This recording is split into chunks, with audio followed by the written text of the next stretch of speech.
10 secrets about Moses that many people don't know. Number 1, Moses asked God to remove his name from the book of life. What led Moses to make such a statement, and what can we learn from it? This occurred at the same time as the worship of the golden calf. The parable of the golden calf sheds light on human nature and the tendency of individuals to stray from their commitment to God. It is ironic that while Moses was on Mount Sinai receiving the 10 commandments from God, the Israelites were breaking the first commandment, which states that you shall have no other gods before me. The impatience of the Israelites with Moses on Mount Sinai led them to the idea of creating a new god to go before them for worship. To achieve this, they melted their gold jewelry and used it to construct the golden calf from it. The people's impatience led them to resort to Aaron, and they gave him the responsibility to serve as their spiritual guardian in place of Moses. Aaron obediently complied with the request by turning their gold earrings into a carved gold calf, which was specifically forbidden behavior. Then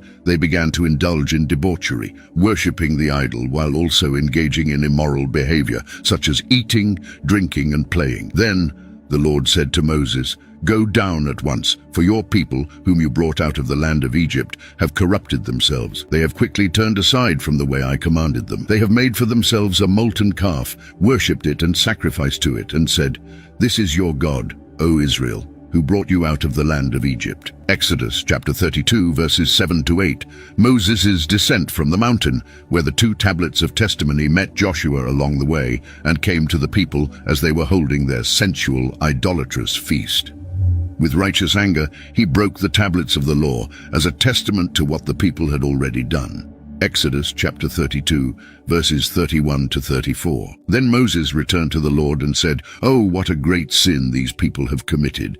They have made themselves gods of gold. But now please forgive their sin, but if not, then blot me out of the book you have written." The Lord replied to Moses, "Whoever has sinned against me, I will blot out of my book. Now go, lead the people to the place I have spoken of, and my angel will go before you. However, when it comes time for me to punish, I will punish them for their sin." Moses did not downplay the severity of the people's sin or attempt to diminish its impact. They were responsible for glorifying a golden deity. Despite the enormity of the people's sin, Moses asked for forgiveness. This was an appeal to God's mercy and grace. Moses pleaded with God to forgive Israel because of his own self-sacrificial identification with the sinful people. If God refused to forgive, Moses asked to be condemned as a sacrifice for his sinful people. Moses felt that Israel had sinned so terribly that the blood of a god or a bull could not cover it. It had to be a man who suffered in their place. Therefore he offered himself to be blotted out from God's book if somehow it could redeem the people. God said no to Moses' request, but we can say that God was anticipating the sacrifice of someone greater than Moses, who would give himself on behalf of the people, bringing full and complete atonement. Of course, Jesus had the same sacrificial heart when he died for our sins. God agreed to spare the nation, but reserved the right to judge individual sinners. Now, therefore, go lead the people to the place of which I have spoken to you. This was God's promise to remain faithful to Israel and to keep his presence with them. My angel will go before you. Number 2, Moses and the idol of Nehushtan. The biblical books of Kings refer to the image of a serpent coiled around a pole as Nehushtan. The image is described in the book of Numbers following their liberation from Egypt. The people began to complain to God about the conditions of their lives, and as a direct response, God dispersed among them fiery serpents. Many of the people ended up dying, and many more were dying. In response to Moses' prayer, God ordered that a bronze serpent be raised on a pole, promising that anyone who looked at the bronze serpent would be healed from the snake bite they had received. The Israelites began to worship the fiery serpent that Moses had made of bronze at some point between Moses and Hezekiah. The bronze serpent is mentioned in connection with Hezekiah's reforms, but the worship of Nehushtan could have occurred much earlier than Hezekiah. 2 Kings chapter 18 verse 4. He removed the high places of pagan worship, broke the images, memorial stones, and cut down the Asherah poles. He also smashed the bronze serpent that Moses had made into pieces, for up to those days the Israelites had burned incense to it, and it was called Nehushtan, a bronze sculpture. While it's easy to see how something that brought miraculous healing could become an object of worship, it was still blatant disobedience to God's commandments. The bronze serpent was God's method of deliverance during the incident recorded in Numbers 21. There's not the slightest insinuation that God intended it to have any future application. It's interesting to note that the literal translation of the word Nehushtan is a piece of bronze. It's possible that Hezekiah gave it that name so people would be reminded that it was just a piece of bronze. It contained no power itself. Even in the situation described in Numbers 21, it was God who brought the healing, not Nehushtan. A powerful lesson for all of us to learn from Nehushtan is that even good things and good people have the potential to become idols in our lives. All our worship, praise, and thanksgiving should be directed solely to God. Nothing else, regardless of its incredible history, is worthy. Number 3. Why was God about to kill Moses at the burning bush episode? God chose Moses to deliver the Israelites from servitude in Egypt and lead them to the promised land. Moses is also known as the lawgiver and the mediator of the Old Covenants. The encounter with God at the burning bush, where God invited Moses to be the savior of his people, was a key event in Moses' life. The Lord promised Moses that he would deliver his people from Egypt and lead them to a land of abundance, which is Canaan. 40 years after fleeing to Midian, Moses returned to Egypt by God's command. He went with his wife and sons, Zipporah, Gershom, and Eleazar. But before Moses could deliver the message, he himself needed to learn obedience. He failed to circumcise his own son, Gershom or Eleazar, possibly due to opposition from Zipporah. Exodus chapter 4, verses 24 to 26. But it happened at the encampment on the way during the night that the Lord met Moses and sought to kill him. Then Zipporah took a flint and cut off her son's foreskin, throwing it at Moses' feet, and said, "You are indeed a bridegroom of blood to me." So he let him alone. At that time, she said, "A bridegroom of blood because of the circumcision." Moses was about to be exterminated by God due to his error. The nature of Moses' transgression is not clearly revealed in Exodus chapter 4, verses 24 to 26, but the surrounding circumstances provide significant clues. The sacred rite of circumcision, which symbolized the Almighty's covenant with his chosen people, appears to have been neglected by Moses. This could have been due to pressure from his adoptive Midianite tribe. Zipporah, who clearly found circumcision distasteful, may also have persuaded him not to circumcise his son. This would explain her anger. She believed that by shedding her son's blood, she had spared her husband's life. Moses had disobeyed God's commandment.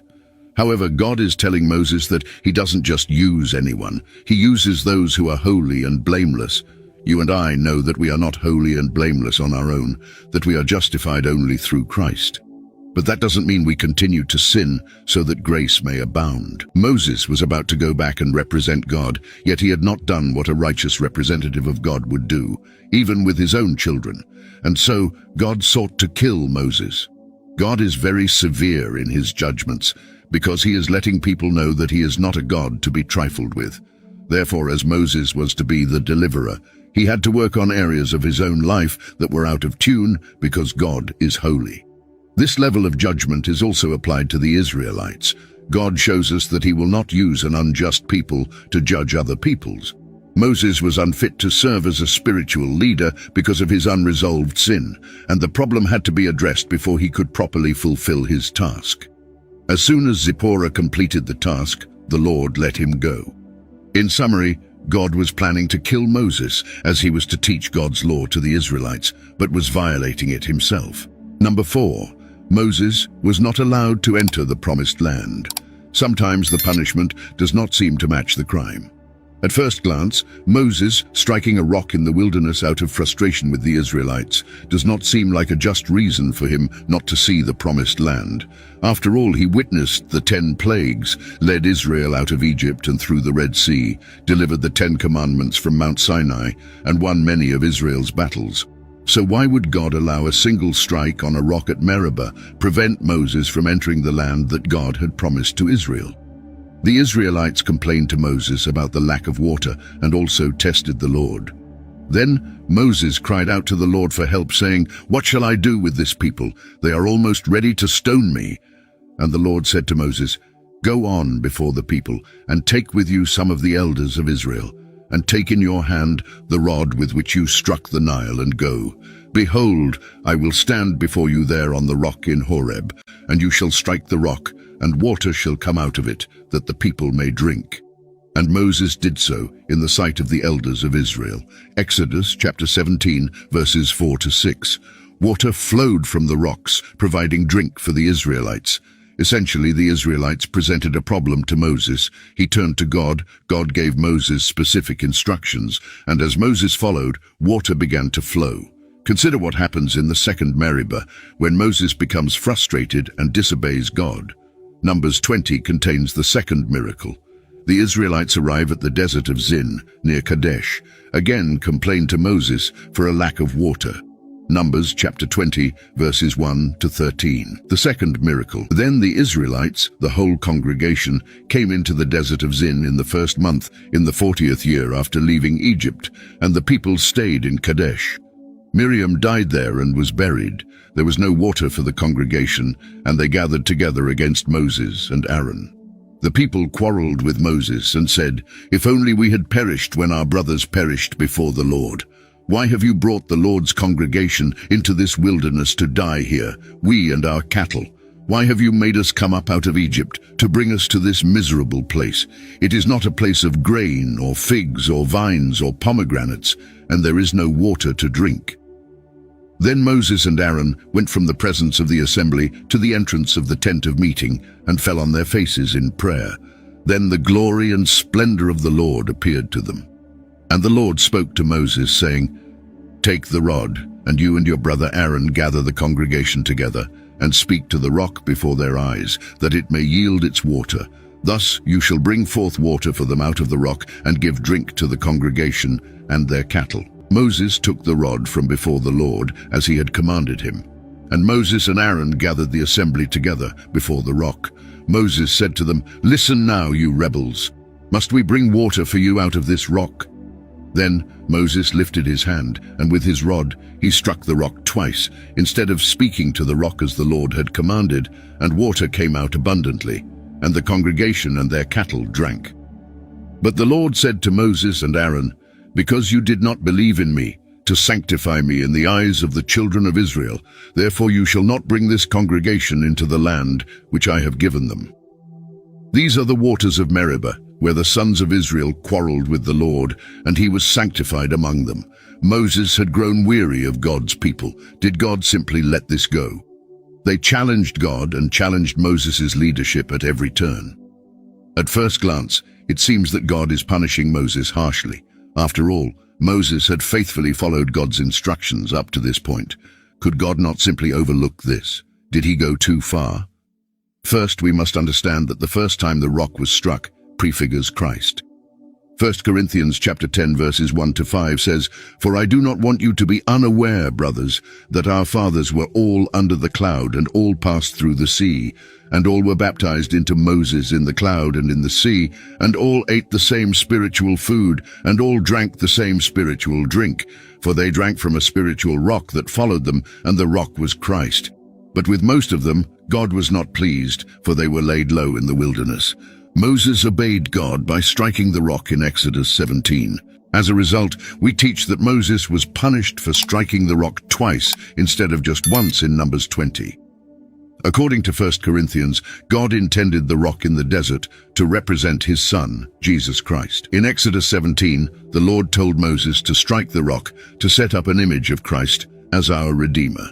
Christ is our rock and cornerstone, who was struck for our sake, and he will bring forth streams of living water, as stated repeatedly in Psalms and Isaiah. Moreover, the book of Hebrews states that Christ died once for all, and that no further sacrifice for sins is necessary. Therefore, in the scene of Exodus 17, the Lord intended Moses to strike the rock in the desert only once, symbolizing Jesus being sacrificed just once to bring us salvation. Later, in Numbers 20, the Lord instructed Moses to speak to the rock so that the image created in Exodus 17 could be preserved. When Moses chose to strike the rock a second time, he distorted the image from Exodus 17. We would be perplexed by the distorted image if God did not correct Moses' mistake, concluding that Christ, the rock, would have to be sacrificed repeatedly for our salvation. As a result, God punished Moses to ensure that we correctly understood the image of the rock, preventing Moses from entering the promised land. In the process, the Lord created a new image to help people correctly understand salvation. By refusing Moses' entry into the promised land, the Lord demonstrated that we cannot enter into salvation, signifying the promised land, through the works of the law, signifying Moses, but only through the work of Jesus, that is, through Joshua, whose name is Yeshua, or Jesus. When God instructed him to speak to the rock to get water for the nation, he struck it in anger. He reacted with anger instead of calmly, and as a result, was prevented from entering the promised land. Number 5, the magicians Moses faced, Jannes and Jambres. The narrative of Pharaoh's magicians can be found in Exodus 7 and 8. When Moses and Aaron confronted Pharaoh in Egypt and demanded he release God's people from slavery, to validate their message, Moses and Aaron performed miracles. Moses held a special place in history due to the extraordinary number and variety of miraculous deeds attributed to him, as it is written, all that mighty power and all the great terror that Moses performed. We learn that Moses was unparalleled in power and authority with which he led the people of Israel. We are told that no other prophet like Moses has arisen in Israel since that time. However, there were great rulers of Israel as well as leaders, prophets and priests, but before the arrival of Jesus Christ, known as the Messiah, there was no other man who occupied all these offices in such a glorious manner as Moses. Even with Moses' miracles, he faced opposition from Jannes and Jambres. God gave Moses and Aaron the instruction to show a sign to Pharaoh on their first encounter with the king by throwing Aaron's staff to the ground. God knew Pharaoh would demand a sign. After Aaron did this, the staff in his hand turned into a serpent. Pharaoh quickly called his magicians, each of whom was able to turn their own staff into serpents. Aaron's serpent swallowed the magician's serpents, which must have been interpreted as an ominous warning to Pharaoh's court. Aaron's serpent, Exodus, chapter 7, verses 8 to 13. Now the Lord said to Moses and Aaron, when Pharaoh says to you, perform a miracle to prove your authority, then say to Aaron, take your staff and throw it before Pharaoh, so it becomes a serpent. So Moses and Aaron went to Pharaoh and did exactly as the Lord had commanded. Aaron threw his staff before Pharaoh and his officials, and it became a serpent. Then Pharaoh called for the wise men, experts in magic and omens, and the sorcerers, experts in witchcraft. And they also, the priest-magicians of Egypt, did the same with their secret arts and enchantments. Each man threw his staff, and they turned into serpents, but Aaron's staff swallowed their staffs. Yet Pharaoh's heart was hardened, and he did not listen to them, as the Lord had said. Pharaoh's magicians were able to perform miracles 2 more times, matching the signs Moses and Aaron had shown. The first plague Moses invoked on the Egyptians was the plague of blood. The magicians were also able to turn water into blood, as Moses did with the Nile River, Exodus chapter 7, verses 19 to 22. Plague of blood. Then the Lord said to Moses, tell Aaron, take your staff and stretch out your hand over the waters of Egypt, over its rivers, its canals, its ponds, and all its reservoirs, so that they become blood. There will be blood throughout the land of Egypt, in vessels of wood and in vessels of stone. Moses and Aaron did exactly as the Lord had commanded. He lifted the staff and struck the water in the Nile in the sight of Pharaoh and his servants, and all the water in the Nile was turned to blood. Then the fish in the Nile died, and the Nile smelled so bad that the Egyptians could not drink water from the Nile. And there was blood throughout all the land of Egypt. But the magicians of Egypt did the same with their secret arts, and Pharaoh's heart was hardened, and he did not listen to them, as the Lord had said. This is a great folly on the part of the magicians. The plagues were a curse from God. Instead of trying to reverse the curse, they decided to turn more water into blood. They also added to the curse of their people. Such is the way of the dark arts. Their aim was not to alleviate the troubles of the people of Egypt. The evil one was trying to show importance instead of helping those under his command. It was a mad way of thinking, and unfortunately, they did nothing to help their people. The second plague that struck the Egyptian people was a swarm of frogs, and the magicians added to the problem by conjuring their own frogs instead of finding a solution to it, which made the situation worse. After that, however, the authority of the magicians stopped, as they were unable to replicate more plagues and admitted that they were witnessing the finger of God in the signs of Moses. Exodus chapter 8, verse 19. Then the magician said to Pharaoh, "This is the supernatural finger of God." But Pharaoh's heart was hardened, and he did not listen to them as the Lord had said. Satan had given Pharaoh's magicians the power to duplicate some of the signs that God performed through Moses and Aaron. So, how were the Egyptian magicians able to perform these incredible feats in the first place? Although not as powerful as God, Satan, previously one of God's highest angels, can deceive, emulate miracles, and even predict the future with a certain degree of accuracy. God's power eventually triumphed over the Egyptian sorcerers. They were unsuccessful in calling forth lice. God's strength is vast enough to easily overcome Satan's force. The ability to perform miracles by the power of darkness and the willingness to receive them as authentic will characterize the end times. Just as the power of Jannes and Jambres had limits, so too does Satan's authority, even in the last days. God is still in control. There is triumphant hope in Jesus. Miracles can be used to prove that something is supernatural, but they cannot be used to prove that something is true. These Egyptian magicians were smart and educated men, however. Paul observed that they lacked the wisdom that comes from God.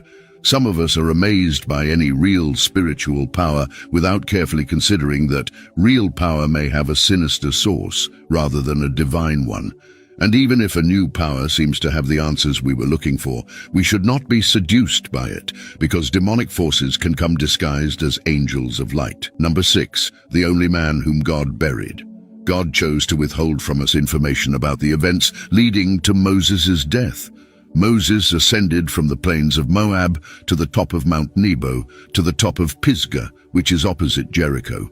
And the Lord showed him the whole land, from Gilead to Dan, all of Naphtali, the land of Ephraim and Manasseh, all the land of Judah to the western sea, the Mediterranean Sea, the Negev, the southern region of the country, and the plain in the valley of Jericho, the city of palm trees, as far as Zoar. What an honorable title! Moses is distinguished as Jehovah's servant. He exemplified this throughout his life, working hard at everything he did, because he waited on God for his instructions, like a servant waits on his master, and made it his aim to conduct himself by the standard that had been presented to him on the holy mountain. As a servant, Moses was devoted to God. You do not see him overburdening or neglecting his office. His respect for the Lord's name was profound, his loyalty to the Lord's cause was unwavering, and his faith in the Lord's word was firm. But, servant of God, as Moses was, he must die. It's the fate most men face. Only 2 individuals can leave this world and enter the realms of glory without ever having to cross the river of death. Moses is not one of the 2. At the end of Moses' life, God gave Moses a glimpse of the land for which he had left Egypt. Moses climbed Mount Nebo, from the plains of Moab to the top of Pisgah. There is a Pisgah we all must pass over and be gathered to our forefathers. May we ascend as willingly as Moses, the servant of God. The manner of Moses' death is extremely remarkable. The circumstances surrounding Moses' passing are quite extraordinary. Mount Pisgah has a summit elevation of approximately 1,370 meters, nearly a mile. There are not many 120-year-old men who can climb a mountain nearly a mile high and live to tell the tale. Yet, Moses did. He made the climb without there being a trail wide enough for Moses, and he didn't need one anyway. If you're wondering about his condition, this feat will tell you. Yet, here was Moses, almost a century and a quarter old, climbing to the top of a 1,370 meters high peak, and having a great time once there. Moses is not full of self-pity. The extraordinary scene of the man of God, alone at the mountain summit, with a view of Canaan spread out below him. He was not taken by surprise. His death had been predicted long ago. Moses knew, some time before, that he was to die without setting foot in Canaan. The great man thus had ample knowledge of his own departure. I must add that while Moses' death demonstrates God's wise mercy, the manner of his death abundantly demonstrates God's grace. After Moses was assured he would die, there was never a complaint. or even a prayer against it. His death was the culmination of his life.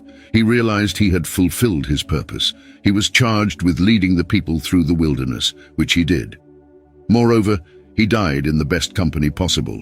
Some men die more fittingly in the company of their children, their strength having been invested in their domestic duties and attachments to their offspring, who fittingly closed their eyes. But there was no true kinship for the man Moses. Moses died according to the word of the Lord. What a way to live, 120 years and not need glasses, a century and a fifth and not need crutches. Moses never sat in a rocking chair, rubbing liniment and drinking ensure. But verse 6 contains one of the most remarkable statements about the whole remarkable career of Moses, Deuteronomy chapter 34 verse 6. Number 7, Moses' burial place. And he buried him in the valley in the land of Moab, opposite Beth Peor, but no one knows his burial place to this day. God personally buried Moses, the only person in the Bible. Did you catch that? The location of his body is unknown. The Lord then concealed the grave. Why did he do that? Because that grave would have become a shrine. They would still be making their way to Nebo today, erecting shrines, selling popcorn and peanuts, offering various tours, possibly even sending a tram up there with huge banners declaring Moses' burial place. That's why it was concealed. It was so crucial to the Lord that it even prompted an angelic confrontation. Number 8, the devil fought for the body of Moses. Jude verse 9 refers to an event not found elsewhere in the Bible, having to fight or dispute with Satan over the body of Moses, but what this involved is not described. Jude 9. Yet Michael the archangel, when contending with the devil he disputed about the body of Moses, dared not bring against him a railing accusation, but said, "The Lord rebuke thee." This event occurs in Jude. Here, Jude shares with us an incident not found elsewhere in the Bible. The natural question arises, where did he get this information from? Some say the information was passed down by tradition. This may or may not be true. We have no definitive knowledge of why the dispute arose between Michael and Satan over the body of Moses. It's not unlikely that Satan wanted to know the location to have a shrine built there. Michael refused to pronounce judgment presumptuously. Instead, he simply announced the Lord's rebuke. Despite his great power, Michael remains completely submissive to the Lord. Righteous angels have a hierarchy and are submissive to authority. Considering Michael's strength, the archangel's submission to God is even more beautiful. We can see that submission never aims to take away strength, purpose, or the value of an individual. The strength of the angel Michael was not in dispute. The last mention of Michael the archangel appears in Revelation chapter 12 verse 7, when Satan is expelled from heaven. Confrontation is a necessary evil. Nobody likes it, but it must be done to correct, purify, and unify the community. Number 9, Moses meets Jesus. The transfiguration of Jesus is mentioned in each of the gospel books as an important event in the life of Jesus and proof of his divinity. Jesus takes only 3 of his followers, Peter, James, and John, to a high mountain after performing a series of miracles and predicting his own death. This is the scene of the Transfiguration, where his appearance is radiantly transformed, Matthew chapter 17 verse 2, and he was transfigured before them, and his face shone like the sun, and his clothes became white as light. This glory conveys the real presence, for in his person the kingdom of God is with his people. The inner circle of disciples witnesses the profound revelation of Jesus' identity, as well as his mission. During this transfiguration, 2 of the most important figures from the Old Testament, Moses and Elijah, appear. Their entrance symbolizes the law and the prophets, witnessing to Jesus, the Messiah, who fulfills the Old Testament. Jews see Moses as one of their greatest leaders, but Jesus is even greater. Moses is the one whom God used to give the law, and Elijah is the one who connects the earlier charismatic prophecy of the days of Samuel with the later writing prophets. Moses is also considered the model prophet, and Elijah as the precursor to the Messiah, as mentioned in Malachi chapter 4, verses 4 to 6. These verses mention both the delivery of the law through God's servant Moses and the sending of the prophet Elijah before the imminent day of the Lord.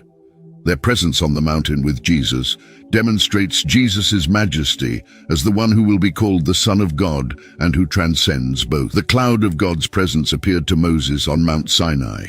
His Shekinah glory filled the tabernacle. The cloud of God's presence led the Israelites in the wilderness, and the cloud of the Lord's glory filled Solomon's temple. Jesus fulfilled both the law and the prophets, as evidenced by his superiority over Moses and Elijah, whose revelations ultimately point to Jesus. Because Jesus is the incarnate Son of God, the definitive prophet who fulfills Moses' prophecy, the disciples must listen to him to understand his messianic mission. When the disciples look up, they see only Jesus. Their focus is now exclusively on Jesus, as Moses and Elijah would have preferred. For their ultimate significance was in preparing the way for the Messiah, the Son of God, and his redemptive purpose. Although the disciples have received the most explicit revelation of Jesus' identity, they still do not fully comprehend what they have witnessed. Number 10. Moses sees God. Moses encountered God in a burning bush, witnessed God humiliate Pharaoh and the Egyptians, saw God part the sea and provide water from a rock, and spent 40 days and nights on Mount Sinai with God. Moses witnessed the signs and wonders of God. Now he desired to encounter God himself. He wished for a personal relationship with God, more desirable than all his wonders, works, and blessings combined.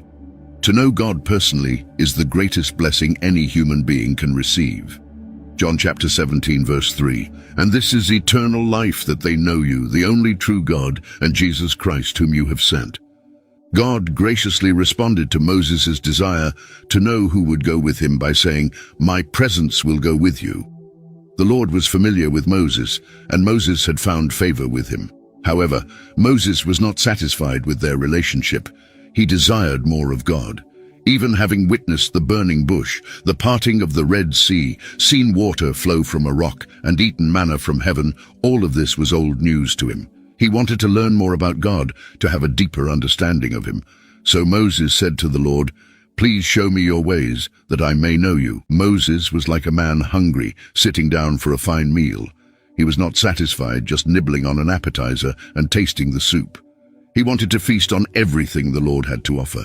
Moses understood what the psalmist said, "As the deer pants for streams of water, so my soul pants for you, my God. My soul thirsts for God, for the living God." Psalms chapter 42, verses 1 and 2. Every believing heart should have this attitude. God is not interested in mere churchgoers. He desires to be known by those who are hungry and thirsty.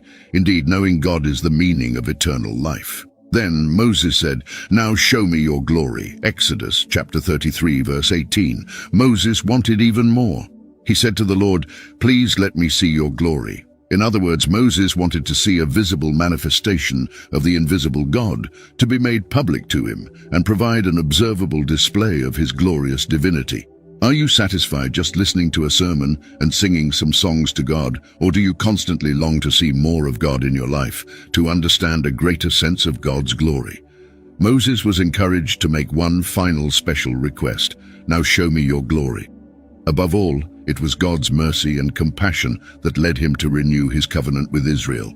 God then explained how he would demonstrate his goodness and glory to Moses without killing him. He described his appearance to Moses using the terms back and face. God's promise to show Moses his goodness and his glory was fulfilled shortly after, as described in Exodus chapter 34, verses 5 to 7. Exodus chapter 33, verses 19 to 20. "And the Lord said, I will cause all my goodness to pass in front of you, and I will proclaim the name of the Lord in your presence.